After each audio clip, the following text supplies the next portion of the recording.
Sa tingin lang ng iba, parang ang hirap mabuhay rito, pero hindi po.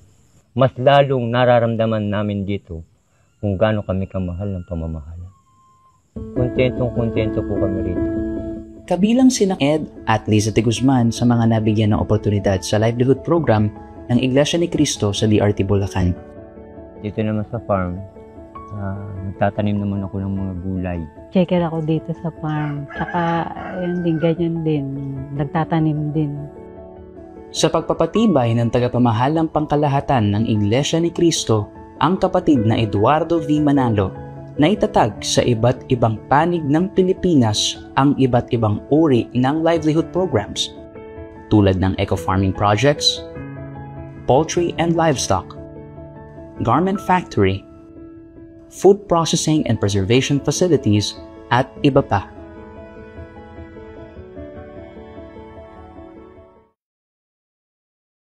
Namatayan po ng asawa. Hindi ko alam kung paano ko itataguyod yung mga anak ko. Ako'y galing ng isang kumpanya. Tapos nagsara ang kumpanya. Ang problema sa kakulangan ng desenteng hanap buhay ang isa sa mga natutugunan ng livelihood program ng Iglesia ni Cristo. Ang programang ito ang nagbibigay sa kanila ng pag-asa upang makabangon muli at makamit ang mga pangarap. Mabubuhay ko po yung pamilya ko sa pamamagitan po nito. Trabaho ko po sa eco-farming po. Nakakatulong po ang tulong na tinatanggap para po masuportahan ang mga maintenance po ng aking asawa. Nagpapasalamat po ako ng napakarami dahil po sa livelihood program po ng Iglesia ni Cristo at makakapagtapos na po ako ng 4th year ko pong pag-aaral. Po sa iba, hindi mahalaga. Sa amin po na nakaranas na ng paglilingkod dito, napakasarap po. Dahil sa proyektong pong ito, nalinga po kami. Nagkaroon po kami ng hanap buhay. Libre bahay dito.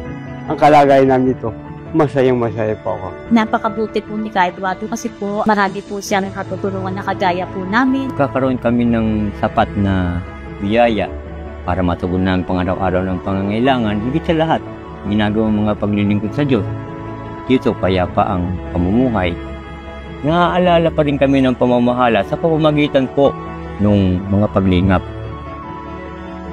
Tunay na ang paglingap ng Iglesia ni Cristo sa kapwa ay hindi humahanga sa pagkakaloob ng pantawid gutom kung hindi sa pagbibigay ng pantawid buhay. Ako po si Tim Figueroa para sa Worldwide Lingap sa Mamamayan Special Coverage.